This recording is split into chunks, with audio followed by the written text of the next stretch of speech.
foi abortada, ou seja, encerrou, parou, acabou aquilo que estava se desenvolvendo ou que estava acontecendo, ou o progresso de um estudo ou da realização de um projeto. Abortou. Alguém estava começando a construir a casa e parou tudo, não, acabou. Não vai fazer mais, abortou a obra. É uma forma de dizer. Ou parou a obra.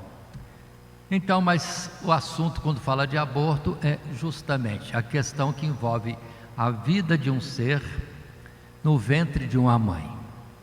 E se acontece da gestação para acabar e a criança ser expelida,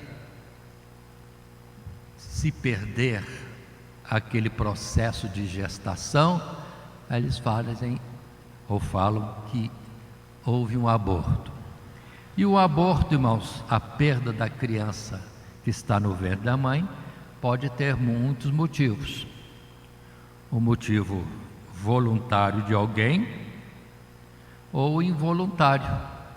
Aborto espontâneo, não vingou e o organismo rejeitou, lançou fora, ou um acidente, uma queda, um remédio forte pode fazer existir o aborto, ou o que estão querendo é a liberdade de tirar a criança quando bem entenderem. É a propaganda de um ideal, uma ideologia aí, que a mulher tem direito de decidir se vai ter a criança ou não. E nós queremos conversar sobre este assunto. Muito bem. Nós temos a ideia de que a mulher é dona do seu corpo, então faz o que quer. Muito bem. E muitas dizem que tem que preservar a mulher tem que ter direitos. Tudo bem. Só que no aborto, irmão, sempre é ou macho ou fêmea, ou é outra mulher ou um menino. Então a mulher que quer defender a mulher e que quer fazer o aborto, ela está indo contra 50% das crianças abortadas, porque 50% é mulher. Já começa errado. Se quer preservar a mulher tem direito, a mulher, então, pelo menos poupa as mulheres. Lá no Egito matava os homens e poupava as mulheres. Então o Egito estava melhor do que o tempo de hoje. Nesta ideia de permissividade para tudo, inclusive isto. Vamos para o outro lado que precisamos entender. Tem direito, a mulher tem direito ao seu corpo. Tem direito desde quando? Vamos olhar a legislação de qualquer país. Se um homem, uma mulher, uma criança quiser se suicidar, qual é a atuação da lei? Qual deve ser a atuação da sociedade? Pensaram? A ordem é correr atrás e não permitir. Então vai pular do prédio, vai tomar veneno, corre lá para evitar. É determinativo. Tem que preservar a vida. Então uma mulher que diz que tem direito sobre o seu corpo, não tem. Se ela quiser suicidar, vai ter muita gente atrás para evitar. A polícia vem psicólogos, vem gente, vem sei que mais, todo mundo corre para evitar. Então, a vida tem que ser preservada. É a lei, é o normal. Vamos dizer que é outra coisa. Um bandido tomou como refém alguém. A polícia vem, todo mundo se envolve. E qual é o objetivo? O objetivo principal é que o refém não sofra danos. Ou seja, se está debaixo de ameaça de morte, aí vem a polícia, cerca, conversa, etc., e procura evitar que aquele que é o refém sofra algum tipo de dano. Tudo bem? Todo mundo entendeu isso? Tanto é que Normalmente, se o bandido bobear, ele é morto. Por quê? Não preservou a vida do bandido? Preservou a vida do que está oprimido e indefeso. Agora, o que é o criminoso que quer fazer isso, ele é punido justamente pela ideia de querer matar o outro. Irmãos, estão entendendo bem? Entenderam? Então, quem é que tem direito sobre a sua vida? Ninguém. A lei é essa. Agora, por que a criança indefesa no ventre da mãe pode se tirar dela a vida? Então é hipocrisia. Se eu procuro não deixar se matar ou ser morto por um terceiro, eu tenho que ajudar, preservar a vida do oprimido, do indefeso, do vulnerável. E quem é mais vulnerável do que a criança no ventre? Então, irmãos, o mundo é hipócrita. Esses que dizem que tem direito sobre a criança para tirar quando quiser, eles não estão tendo razão, porque ninguém tem direito sobre o seu próprio corpo, muito menos sobre o indefeso, o vulnerável. Só nisso aí a gente já mostra que está errado. É injustiça. Faz um alarde para defender alguém que quer suicidar, faz um alarde porque tem alguém como refém. Vamos lá, fica um dia, 2 dias, 3 dias lá, cheio de gente conversando e procurando situação para livrar o que está como refém. Agora para a criança, resolve e vai. Incorreto isso, muito incorreto. Aí vamos dizer assim, de quem é a vida? Primeiramente é de Deus, para nós que conhecemos a verdade é de Deus. Então, por que tirar a vida? Aí vem a palavra, não matarás. Aí, quer seja a situação de alguém matar um refém ou matar a si mesmo, é um homicídio, um assassinato, suicídio, e acabou. Por que no ventre não seria um suicídio ou um homicídio também? É homicídio, é assassinato, tirou a vida, ainda mais de um indefeso. As coisas, irmãos, são terríveis. A gente vê muitas coisas acontecendo. Talvez vocês mesmos já tenham visto, tenham ciência de casos em que pai e mãe queriam de qualquer jeito matar a criança e não conseguiu. Mas como não conseguiu? Aí você vai entender, é só plano de Deus. E o interessante, irmão, para a gente ver como que é a misericórdia de Deus, como é que Deus opera, que muitas vezes aquela criança que estava sendo rejeitada é a mais amada, porque depois muda o quadro. Parece que Deus mostra para pai e mãe que aquele que eles queriam eliminar era uma bênção que eles iam perder. Olha, que interessante. E algumas vezes, vamos colocar também, aquele que estava sendo rejeitado no ventre, mas não conseguiu eliminar, vai ser a pessoa que mais vai amar e cuidar dos pais. Eu fico assim assombrado com exemplos que tem na vida. Deus parece que dá o troco. Olha o que você ia fazer, o que você ia perder. E observe que até no controlar da natalidade, ou ter filho ou não ter filho, às vezes o escape, né? Aquele que veio por descuido, aquele que é a rapa de tacho, como costumam dizer alguns, é uma pessoa amada, abençoada.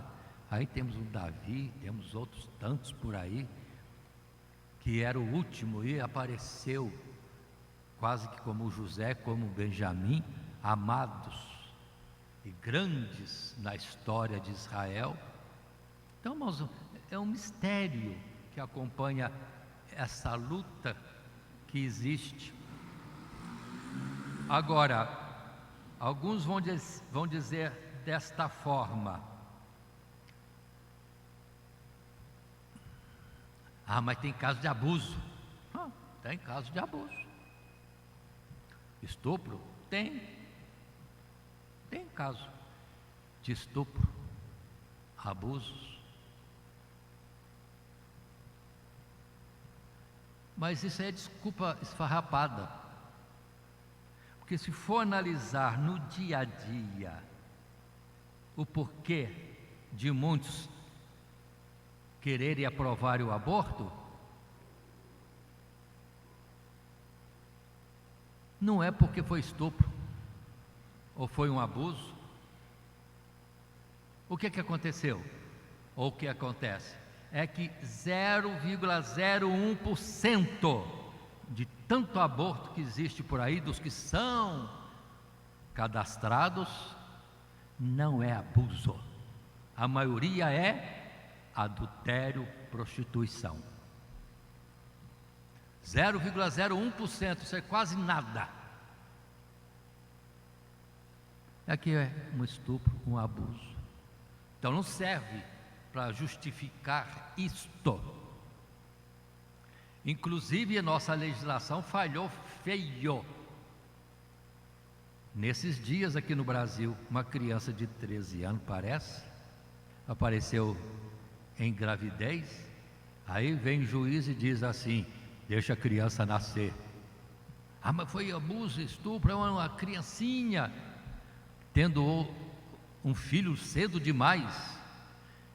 Apareceu outro juiz ou juíza, não sei bem, e que veio, entrou com recurso e falou: tem que abortar. E abortaram a pequena menina lá de 13 anos. Passou uns mesezinhos, ela está de novo grávida. Não foi abuso, foi namorico cedo demais. Namorico, ficou em namoro livre com alguém lá, nasceu a primeira, não falou nada. Ah, foi abuso, foi isso, abuso de menores. Mandaram matar. E agora, de novo, está grávida. E agora veio a claridade, é namorico. Agora, vão matar ou não vão matar a criança? Vão mandar abortar ou não vão? Aí fica uma vergonha no sistema judicial nosso. Erram tão gravemente em decisões absurdas. E, ou seja, juízes brigando, um quer fazer do seu jeito, outro quer fazer do outro. E qual é a lei? A lei não é um ponto só? Então, falhas terríveis. Agora, irmãos, se um caso ou outro existe de abuso ou estupro e que venha a engravidar, olha, a lei não fala para preservar o vulnerável, deixa nascer e põe numa creche. Está cheio de creches financiadas pelo governo. Tem muita gente querendo adotar uma criança recém-nascida. Por que tem que matar? Aí eu pergunto, somos hipócritas outra vez. Se a vida pode preservada e resguardada, por que não faz isso? A criança de 13 anos tem que abortar? Não, deixa ter a vida e passa à frente. Se ela não puder cuidar, se a família não puder, porque queira ou não queira, tem avô e avó. Se não é de um lado, tem dos dois. Ou toda a família, as duas famílias querem que a criança não nasça, ainda que seja do seu próprio sangue. Toda a vida a gente viu falar: é sangue do meu sangue. Aí guarda, preserva. E hoje não interessa isso mais? É a minha descendência, devo defender. Não quero. Estamos sendo muito injustos. Muito injusto. Agora, se um caso ou outro é de abuso, estupro, etc., mas os motéis estão cheios. Tem motel para todo lado aí, ó. Nesse horário, talvez milhões de pessoas no Brasil estejam em adultério ou em prostituição. Aí acontece de engravidar, tem que eliminar a gravidez. Por quê? Para esconder o pecado? É para esconder o pecado. Aí, pronto. Então é trevas que atraem trevas, abismo que anunciam maiores abismos, e não tem justificativa. No juízo de Deus isso vai ser requerido, para encobrir o adultério, para encobrir a prostituição, tem que matar a vida que existe no ventre. Atentem para isso.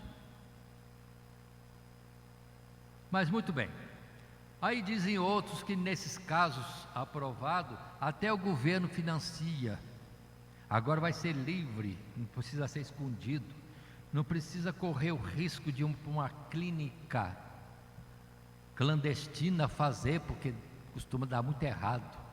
Irmãos, nos Estados Unidos, onde o aborto está livre, onde, vamos dizer assim, é primeiro mundo na medicina, houve situação de aborto, sempre há consequências. A ideia do que plantar é o que se vai colher? Sim, continua. Porque lá nos Estados Unidos, onde acontece de ter tanta gente, digamos assim, agora com o amparo da medicina de primeiro mundo, para não ter danos, lá o censo mostra que as consequências de mulheres americanas que se submeteram ao aborto são várias consequências. Aí tem ruptura do útero com impacto desconhecido sobre a capacidade do colo em alguma gravidez subsequente, ou seja, um aborto pode prejudicar a possibilidade de gerar filhos. Mas problemas de acidentes ligados à anestesia no primeiro mundo, estou falando lá na América do Norte, Estados Unidos. Sim, tem problemas também de acidentes com anestesia. Então a mulher está colocando em risco não só a criança, porque já vai morrer mesmo, vão matar mesmo, mas a própria mulher também está correndo risco. Mas quer esconder, não quer ter o filho, não guarda, não valoriza a vida que pode gerar. Quem é que vai dar valor para a vida dela? Deus pode dizer: você não valorizou a vida que é do seu sangue, porque Deus vai ter que valorizar a sua vida. Aí Deus pode simplesmente requerer vida por vida. O que mais que acontece? Doença inflamatória pélvica e possível infertilidade. Outra situação que lá nos censos, nos registros americanos, está lá, existe isso, acontece isso. Perfuração do útero, perfuração do intestino, anemia, quanta coisa acontece. Estou lendo aqui a relação de coisas que normalmente acontecem. O útero retendo restos ovulares, ou seja, partículas do feto que depois, de alguma forma, penetram na parede do útero e impede situações depois, provocando rejeição de qualquer coisa que apareça no útero, até de uma nova vida. Peritondite, que é a infecção da membrana serosa que reveste internamente a cavidade abdominal. Que mais? Infecções e febre por causas desconhecidas, gravidez tubária, depressão, psicose, suicídio. Eles têm bem controlado os censos de todos os acontecimentos, e as mulheres que tiveram aborto têm 9 vezes mais chance de serem induzidas por si mesmas a algum tipo de suicídio. são propensas a suicídio. Ou seja, a consciência está cobrando, agora veio alguma coisa, não valorizou a vida da criança, também não valoriza a sua. Pode ser.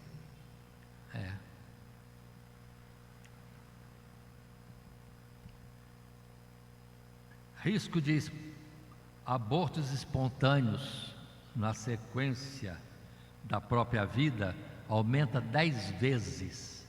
Então, 2 mulheres, uma que abortou e outra que não, a que abortou tem chance 10 vezes mais de perder espontaneamente a vida que está no seu ventre. E depois, está escrito aqui, eles analisaram, algo acontece nos níveis mais profundos da consciência de uma mulher quando ela destrói uma gravidez. Ou seja, nem estou falando texto bíblico, é análise,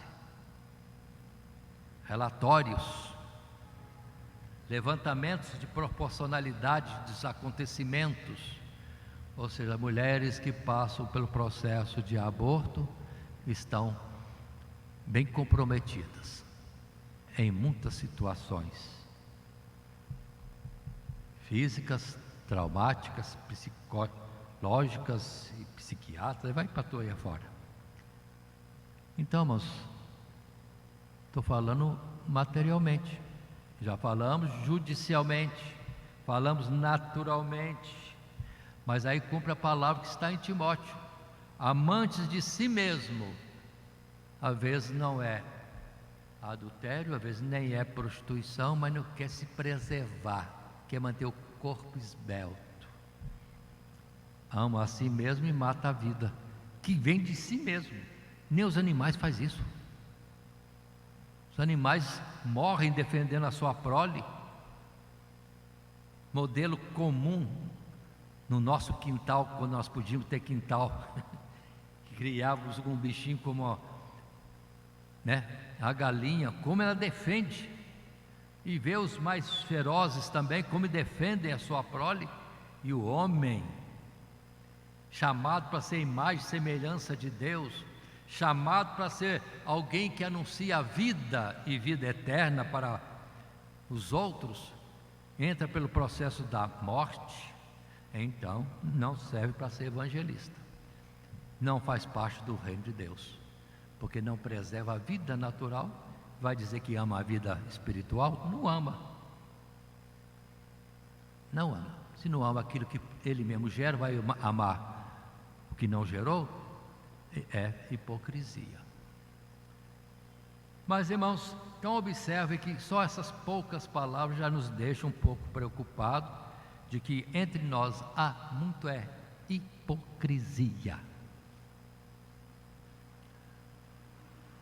Ao mesmo tempo que numa situação idêntica não pode, e somos cobrados terrivelmente, não pode cortar um pé dessa planta, esse animal aí não pode ferir, está em extinção, está em guarda.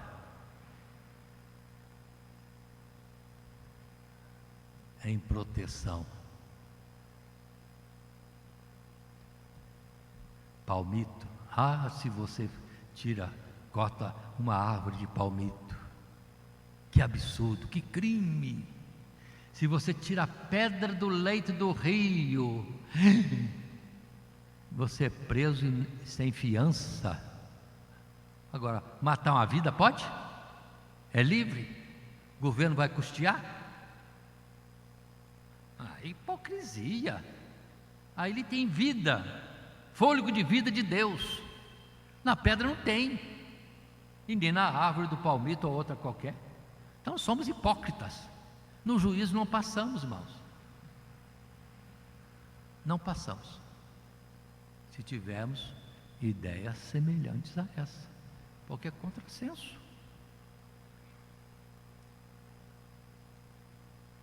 Irmãos, já pensaram nisso? Alguém já falou sobre isso? Mas É o dia a dia de muitos aí. A outra vez falei de um assunto polêmico. Está aí. Quem age naturalmente é obsoleto, é preconceituoso. E quem cria uma normalidade, isso aí é interessante, original. Não é. O juízo de Deus vai trazer essa claridade, mas só que é tarde demais. Mas vamos abrir o Salmo 139, entrando agora na parte mais bíblica.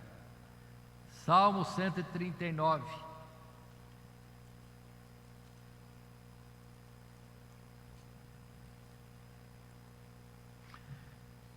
É Davi escrevendo este salmo.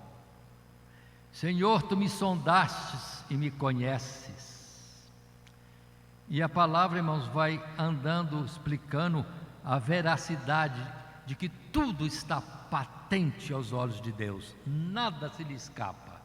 Não se pode esconder coisa alguma de Deus, nem nós mesmos, nem nossos pensamentos, nem a intenção do subconsciente, ou a intenção do nosso coração. E Davi, falando isso, diz no verso 13 desse salmo: pois possuíste o meu interior, entreteceste no ventre de minha mãe. Quem está trabalhando no ventre da mãe? Para que aquela criança venha. Davi está falando, é Deus. Tanto que papai e mamãe ficam de fora assistindo o que pode ver de fora. E antigamente não tinha aparelho que media nada, não via nada lá dentro. Hoje já tem muita coisa, a ciência se especializou, se avançou muito, tem capacidades grandes. Mas mesmo assim, não se interfere. Está formando. Eu quero cabelo louro, diz a mãe. Aí, puf, cabelo louro. Aí o pai diz, não, mas tem que ter uma mechinha de preto. Mechinha de preto. O olho, quero azul. A mãe, não, quero verdinho. Tá bom. Então, o olho vai ser verde, o outro vai ser azul. É assim que acontece? Ninguém sabe nada. A criança se manifesta quando nasce, aí o papai vai dar uma olhadinha, a mamãe vai dar uma olhadinha e ver o que Deus fez, porque é Deus que faz. É escrito. Estou lendo o Salmo 139, verso 14, continua depois do 13. Vou ler 13 de novo. Pois possuíste o meu interior, entreteceste-me, ou seja, teceste, construíste-me no ventre de minha mãe. 14 agora. Eu te louvarei, porque eu de um modo terrível e tão maravilhoso fui formado. Maravilhosas são as tuas obras, e a minha alma o sabe muito bem. 15. Os meus ossos não te foram encobertos, quando no oculto fui formado, entretecido como nas profundezas da terra. 16. Os teus olhos viram meu corpo ainda informe, e no teu livro todas essas coisas foram escritas, as quais iam sendo dia a dia formadas, quando nem ainda uma delas havia. 17. E quão preciosos são para mim, ó Deus, os teus pensamentos, quão grande é a soma deles.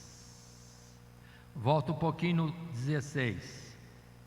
Os meus olhos viram o meu corpo, os teus olhos viram o meu corpo, ainda informe, e no teu livro todas essas coisas foram escritas, as quais iam sendo dia a dia formadas. Aqui está um outro grande perigo. Deus está construindo uma vida e vem mãe, pai, vem a lei, vem o cirurgião, de forma legal ou ilegal, rouba da mão de Deus aquilo que ele está fazendo com amor e carinho.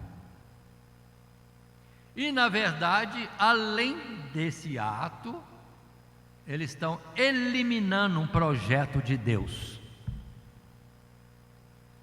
Porque a vida está sendo concedida e Deus está dizendo que Ele quer daquela vida, o que Ele quer fazer com aquela vida. Ou seja, matamos um projeto de Deus, porque a vida não é gerada porque um homem e uma mulher se entenderam, um macho e uma fêmea se entenderam, ou houve outra situação qualquer. A vida foi dada porque Deus quis dar a vida. É a palavra que Jacó disse para Raquel. Quando houve a situação de Jacó estar com duas irmãs como esposas, Leia e Raquel, ele era apaixonado pela Raquel, se grudou com a Raquel. Aí Deus olhou, coitadinha da Leia, vou fazer ela conceber e Raquel não, para que o carinho, a atenção do marido se repartisse um pouco. Para Raquel não precisa que Jacó é apaixonado por ela, dá toda a atenção. Agora a outra que gera a descendência. Deus equilibrou. Raquel, com o passar dos anos, se desespera e grita para Jacó: dá-me filhos ou morro. No tempo de Jacó não tinha negócio de evitar filho não, nem pílula, nem isso, nem aquilo, nem aquele outro. Por que Raquel não gerava filhos?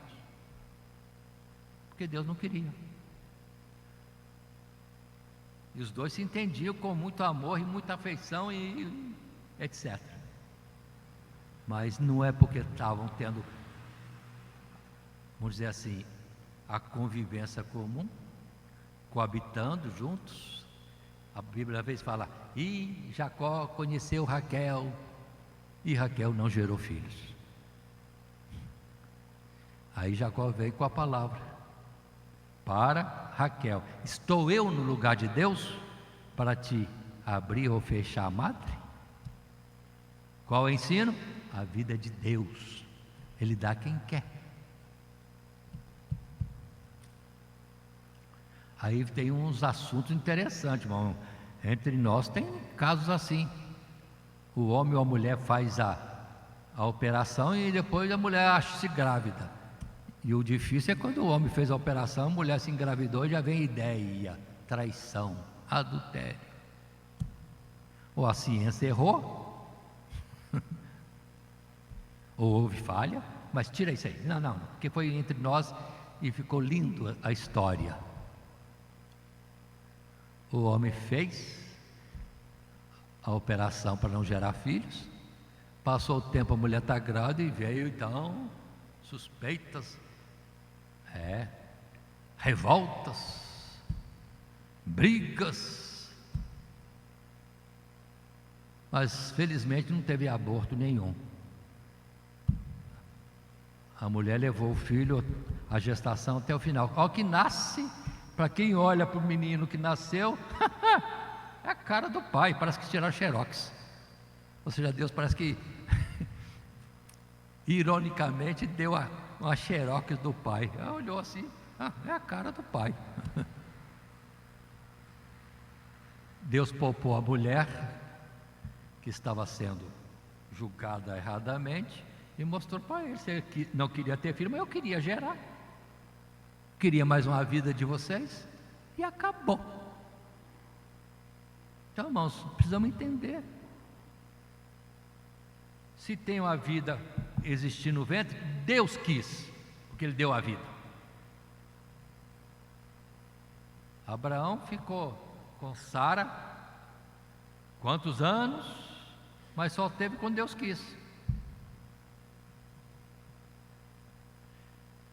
Aí vem Abraão, teve os filhos que Deus quis. Aí vem Isaac, teve os filhos que Deus quis.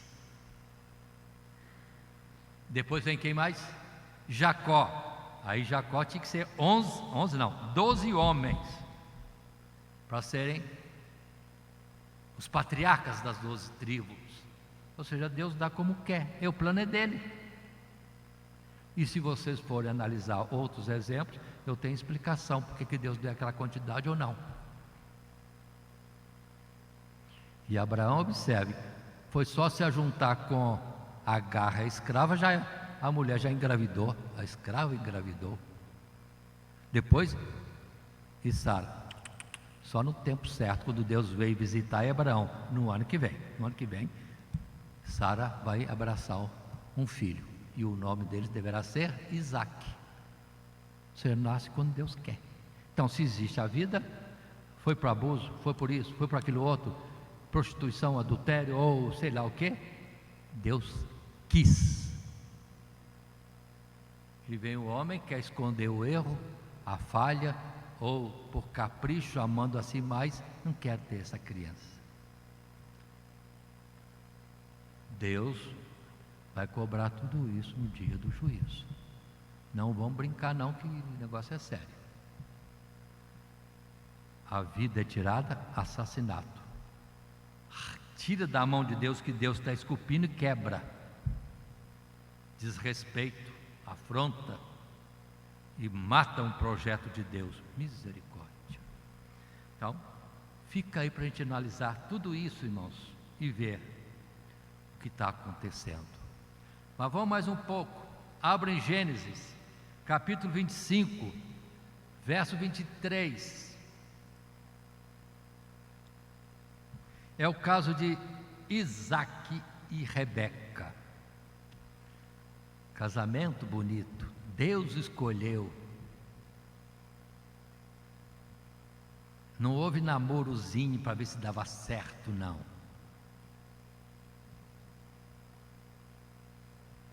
Rebeca aceitou o desafio, entendendo que Deus tinha escolhido ela para ser a esposa de Isaque, que ela não conhecia,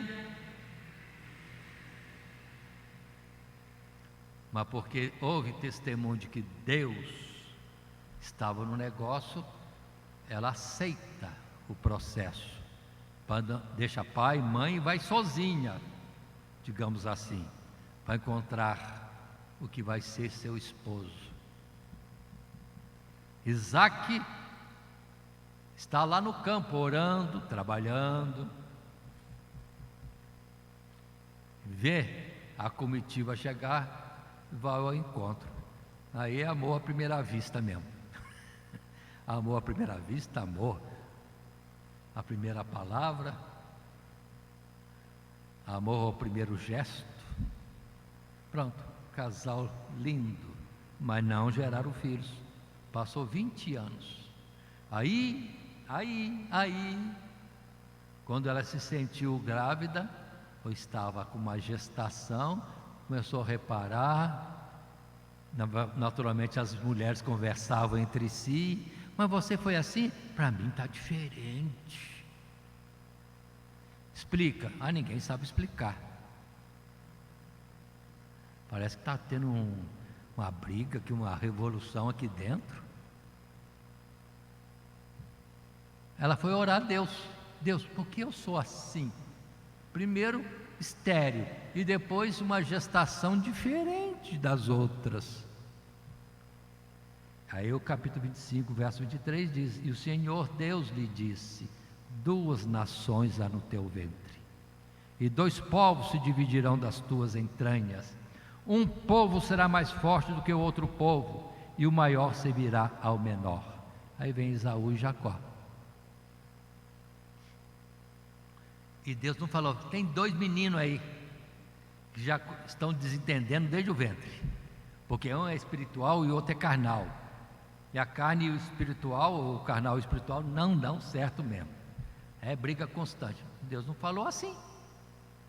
Deus falou: tem 2 nações.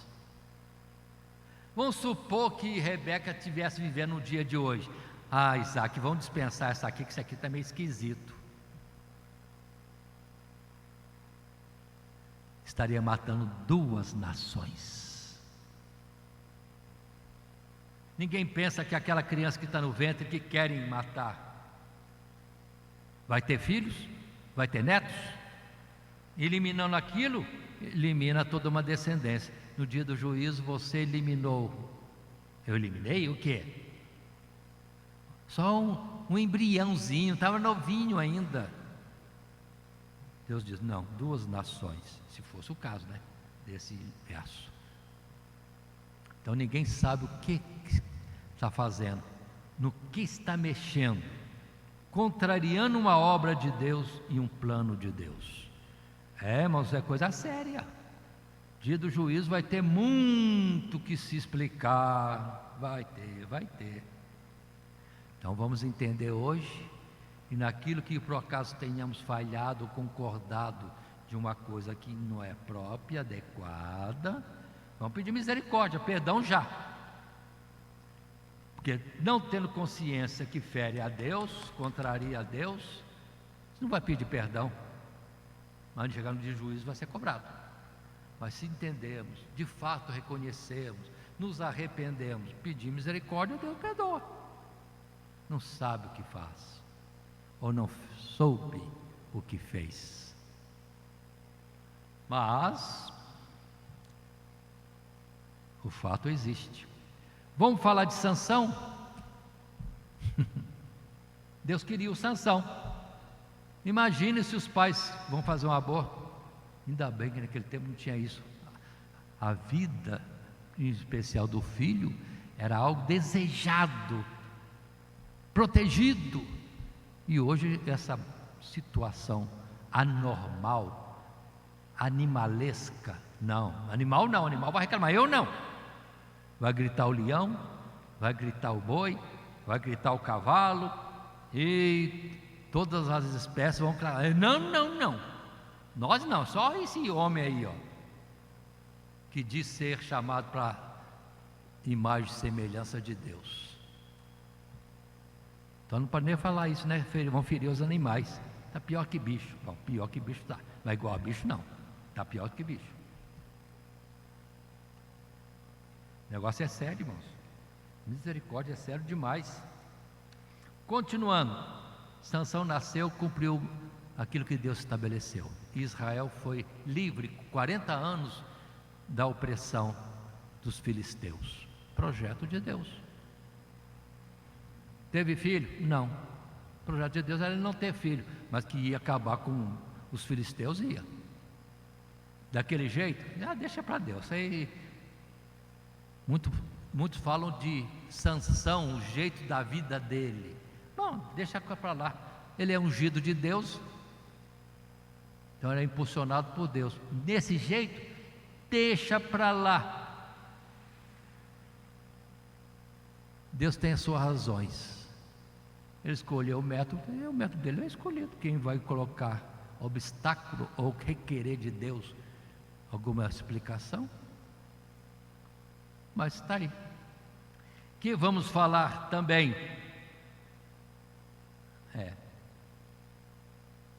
de Jacó. Não, vou mudar. Isaías, como Jeremias, 2 profetas que deles Deus testificou, dizendo que antes que estivesse sendo formado no ventre da mãe, já era o projeto de Deus. Antes de estar no ventre da mãe, Deus já estava com a ideia de ter um Isaías naquela mulher. Isaías, filho de Amós. Amós, eu quero que você tenha o Isaías com a sua esposa, que não sabemos o nome. Pronto, Deus já tinha um projeto antes. E para Jeremias, aquela palavra bonita: antes que desses à luz, ou viesses à luz, tendo Deus conhecido antes do ventre da mãe, eu te coloquei por profeta das nações. Nem era só uma nação, Israel não, era profeta para todas as nações da época. E não tinha canal de televisão, não tinha WhatsApp, não, nem Facebook. Mas Deus arrumava a situação dele levar a mensagem para cada nação. Ou a nação vinha lá em Jerusalém e Jeremias estava na porta da cidade de Jerusalém e chamava os embaixadores que vinham das nações. Vem cá antes. Deus manda dizer, pá, e vem palavra para a Síria, para a Síria, para a Caldeia, para Moabe, para cada nação.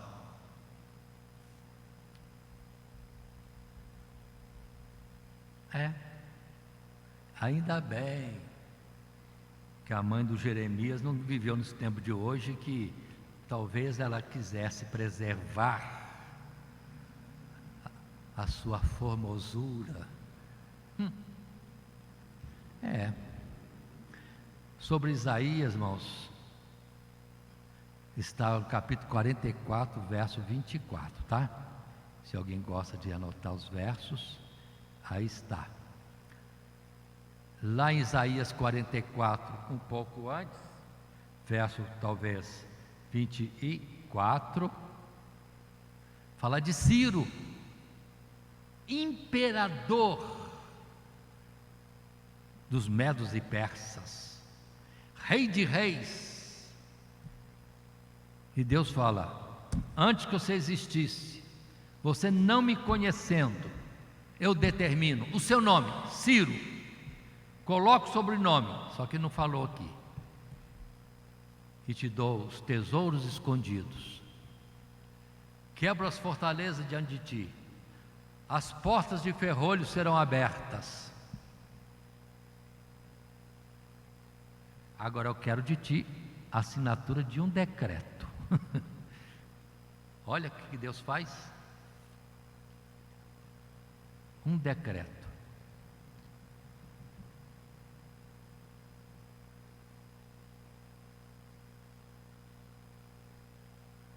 Assine aí liberdade para os judeus, os israelitas, e para eles retornarem à sua terra e reconstruírem tudo, e o templo. Deus tem um projetão, e faz alguém gerar um menino, nome que vai dar para ele. Aí os avós, bisavós, tios, tias, todo mundo quer dar opinião, e alguém coloca Ciro, aí parece que agrada, encaixa, e Ciro, mas é o profeta Isaías tinha dito mais 100 anos antes. Que vamos falar mais, irmãos? Tá bom, vamos falar de João Batista. Zacarias era sacerdote. E por escala, que nem a gente tem escala aqui, ele estava escalado naquele dia, está no horário de queimar o incenso. A lâmpada era apagada de manhã, queimava-se incenso, era acendida no final da tarde, a lâmpada do castiçal, queimava-se incenso. Uma dessas oportunidades era ele, o escalado.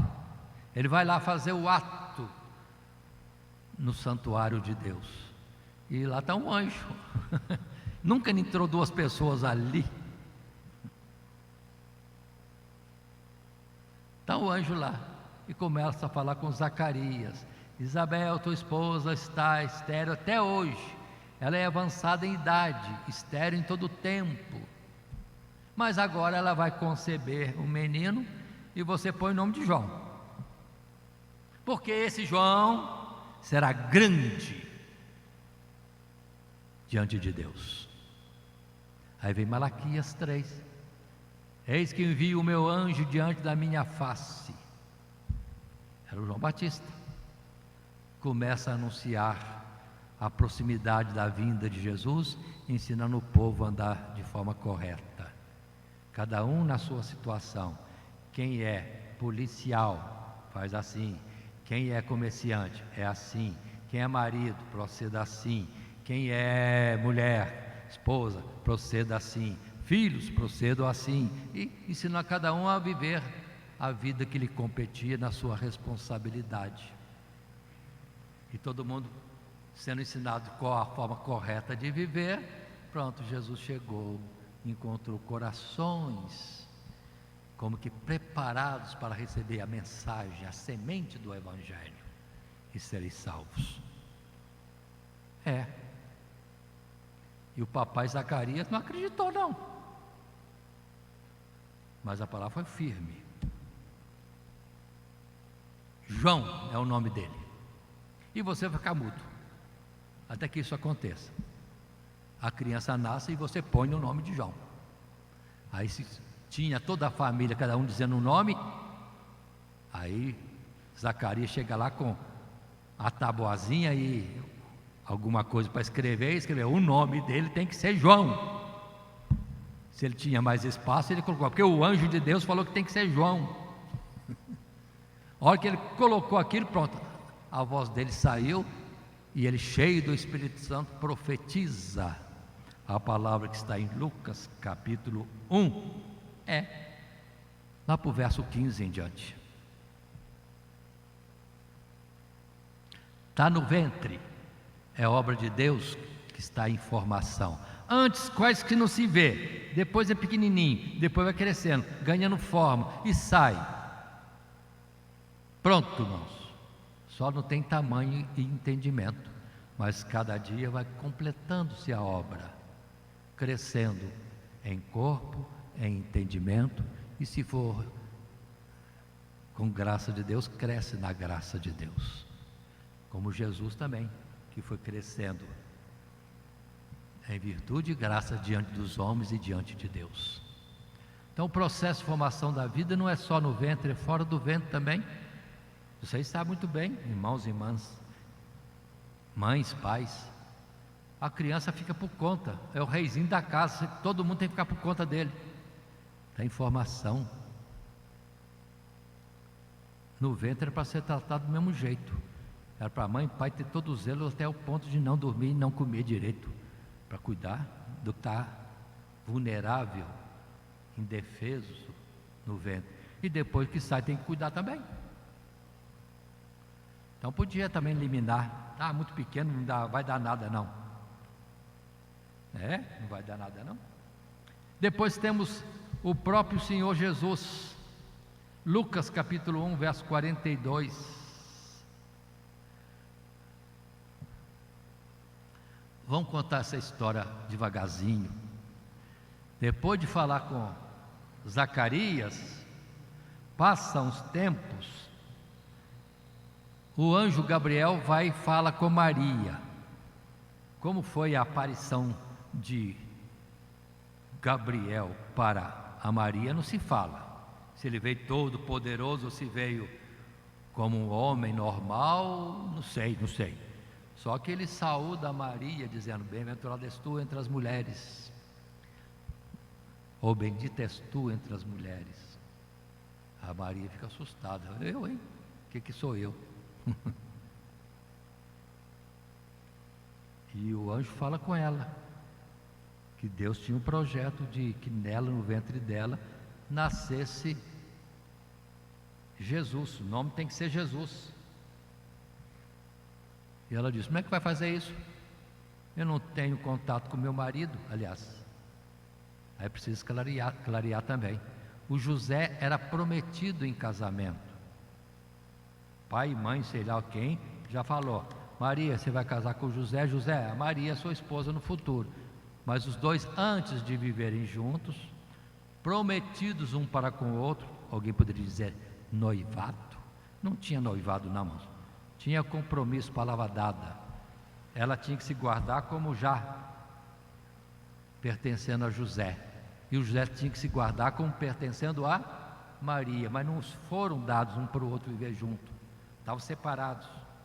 E Maria diz: José está por aí, ainda não estivemos juntos não. Aí o anjo explica: mas virá a virtude do Espírito de Deus sobre você, e você se achará concebida do Espírito Santo, e aí o que de você vai nascer será chamado Filho de Deus, porque tem a partícula da mulher, o ser humano, e vem a partícula de Deus. É o Jesus, homem e Deus.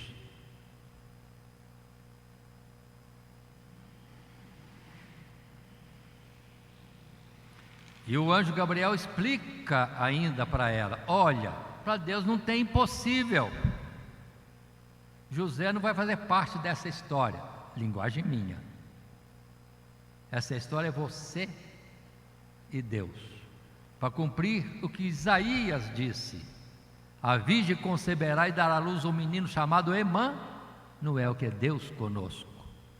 Maria, entendendo ou não, muito ou pouco, não sei, mas ela disse: eis aqui a serva do Senhor, faça-se em mim conforme a vontade dele. O anjo foi embora, deixando a notícia que Isabel, que até então era estéril, já estava no 6º mês de gravidez. Naquele tempo não tinha WhatsApp, então Maria não sabia, e nem ia saber, se o anjo não revela. Aí eu imagino, ela corre para casa, fala com o papai e mamãe. O que falou? Não sei, imaginação minha.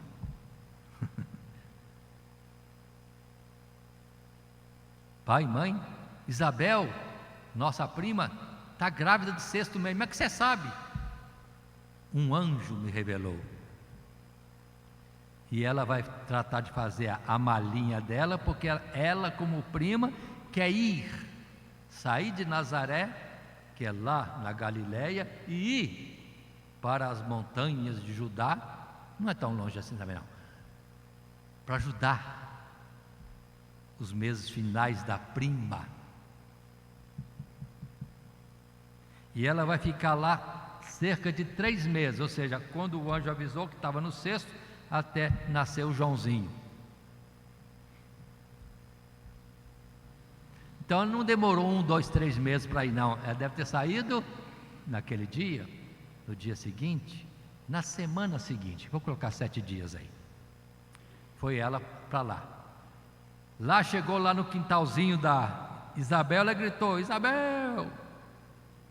Isabel lá dentro de casa ouviu, e por rebuliço no ventre da Isabel. E a Isabel é cheia do Espírito Santo, porque ela percebe algo diferente. E vai dizer: de onde me vem que me visite a mãe do meu Senhor? Então o que estava no ventre de Maria, com 1 dia, 2 dias, 3 dias, 4 dias, 7 dias, ou sei lá quanto, não era como é que eu falei mesmo?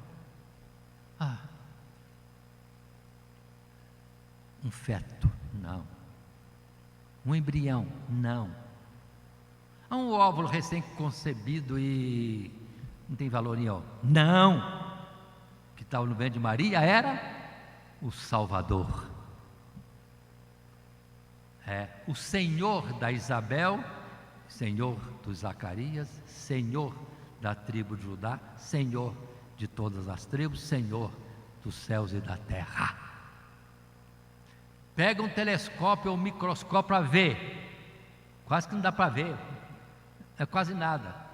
Ali estava um óvulo concebido, e o nome dele tinha que ser Jesus, porque o plano dele é de salvação da humanidade. Então a criança que está no ventre, irmão, tem uma história escrita por Deus, pequena ou grande, mas é Deus que fez, Deus que quis aquela vida, e Deus tem um plano.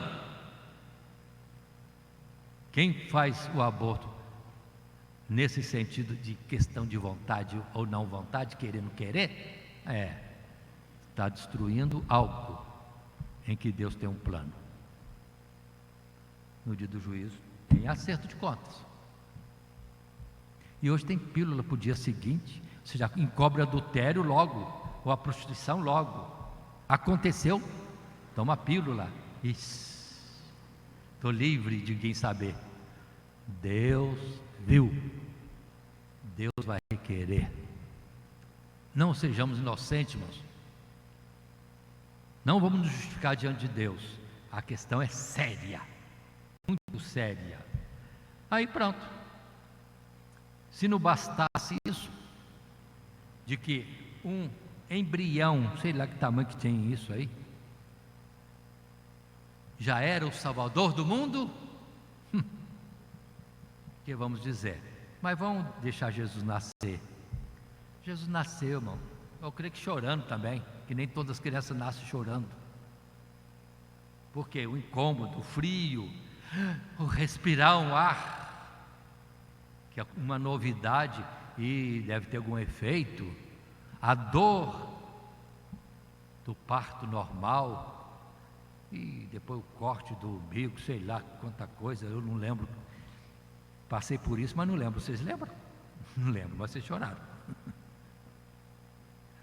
Ou já era fome já, para os gulosos. E Jesus foi criança, irmão. Tinha fome, chorou, precisou ser agasalhado. Não tinha cobertor não, tinha uns paninhos. E vai enrolar a criancinha em paninhos no inverno, numa área aberta de uma estrebaria. Nós estamos entendendo? Jesus sujou fralda, se é que tinha fralda naquele tempo, não sei meio que faziam. Jesus, homem, o Filho de Deus que se fez carne e habitou entre nós.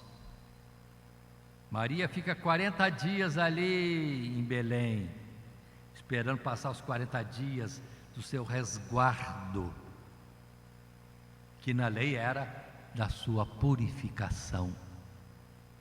Deus 40 dias vai para o templo apresentar o sacrifício de expiação de pecado. Depois vem uma turma aí dizendo que Maria não teve pecado. Está contrariando a palavra de Deus? Deus diz que não há um justo sequer, nenhum. Agora em Deus a Maria, dizendo que não teve pecado. Não estou falando pecado feio, qualquer coisa. Porque nem os anjos são perfeitos aos olhos de Deus. Está escrito.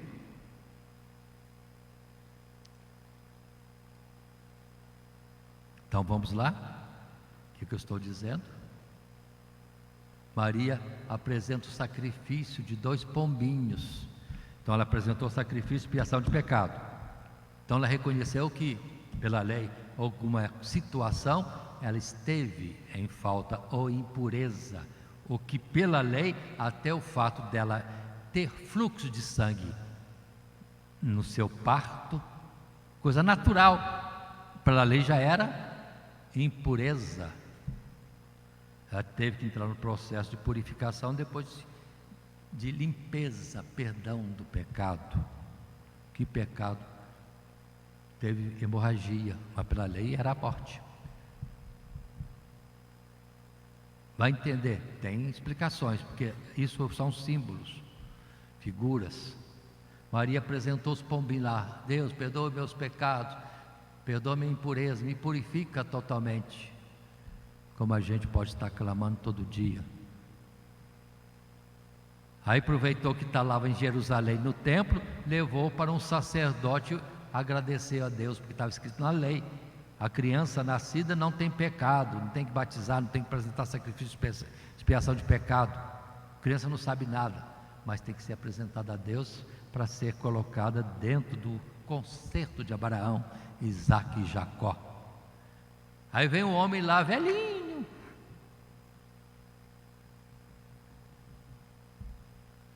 que não faltava na igreja.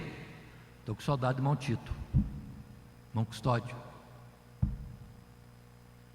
Família aprende em casa. Um caso eu sei, irmão Custódio é debilidade física mesmo. A família tem que até cuidar de trazer no dia da ceia. Que Deus continue abençoando a família do irmão Custódio, que vem dar essa oportunidade de ele estar aqui junto conosco, em alguns momentos em que ele possa se locomover ou ser levado. Está o Simeão lá, velho,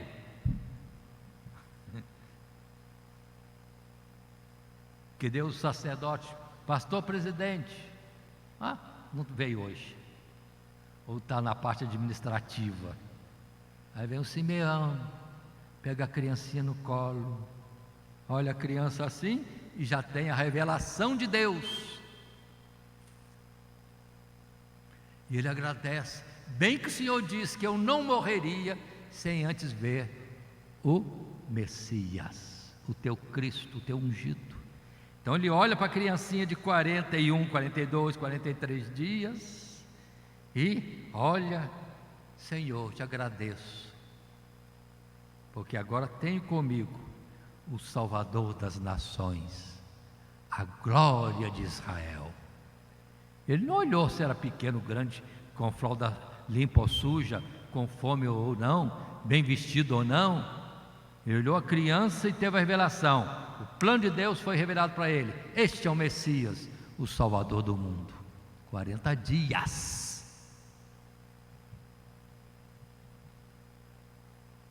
Pronto. Agora, é o projeto de Deus que está ali colocado. E deixou livre a vida ter continuidade. Essa mãe e esse pai que preserva esta vida diante de Deus, que tem a recompensa depois.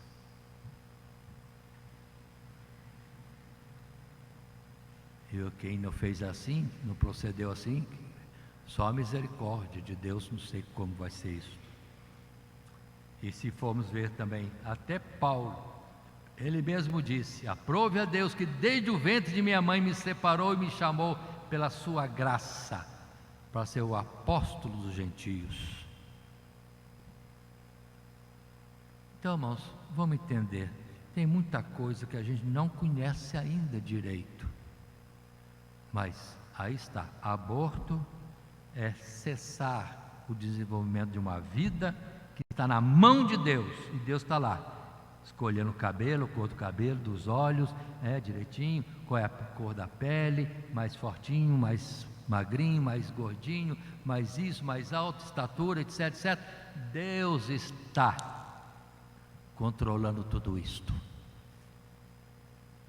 E vem alguém, tira da mão de Deus e destrói?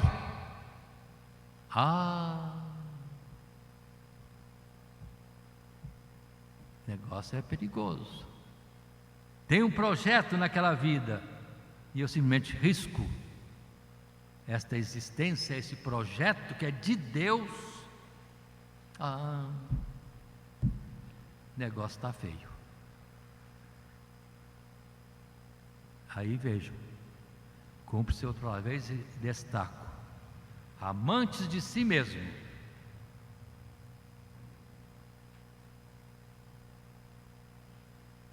É o que existe no mundo hoje.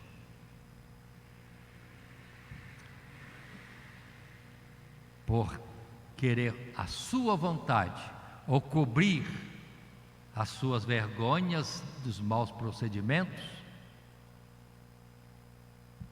matam sem dó, e às vezes parece que nem tem dor na consciência, mas já lemos antes.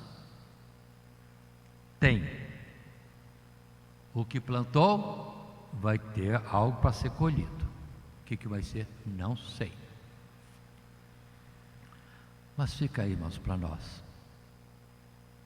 Dentro da normalidade da vida, a hipocrisia dos homens, o esconder, justificar-se no ato para alguma coisa, mas a maioria dos casos é prostituição e adultério que querem cobrir, porque a criança não dá para esconder, né? 9 meses, se deixar as coisas andarem. Tive uma dorzinha de barriga. Não, você matou uma vida, destruiu um projeto de Deus, só para encobrir a prostituição, o adultério. Ou então não quer ficar mais gordinha, ou o marido que não quer, porque não quer ter trabalho ou despesa. Irmãos, vão entender, é um assunto que não sei se é agradável para os irmãos, mas para mim eu acho muito sério. Precisamos conversar essas coisas, precisamos expor para a igreja, ensinar a igreja, mostrar o quão sério é uma vida que primeiramente é de Deus, vale mais do que o mundo inteiro. E qual é o projeto ali? Não sei. Só no dia do juízo, aí vamos ver o que Deus vai falar. quero encerrar aqui. Pode-se falar mais, pode-se analisar dentro da internet, mas só que a internet hoje, irmão, não é honesta. Ainda que algumas coisas se pegue lá e que mostra que são milhões de abortos no mundo, aí eu não sei se é por dia, se é por mês, mas milhões estão sendo mortos. Aí depois vão requerer: Deus, aquele bandido fez violência, me socorre, faz justiça. E Deus vai falar assim: e o que aconteceu no seu ventre? Não foi violência? Não houve um assassinato? Aí Deus vai falar que nem falou para Caim. Para Caim o Senhor disse: o sangue de teu irmão Caim clama desde a terra. Aí Deus vai falar o quê? O sangue do seu filho clama desde a sepultura. Pronto. Mas vamos encerrar. Vamos lembrar os trabalhos que temos essa semana, Lagoinha e também lá no Broca Filhos, cada um no seu dia.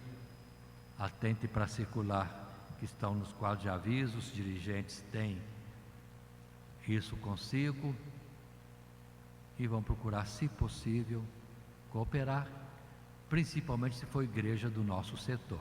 Tá bom assim? Vamos pôr-nos em pé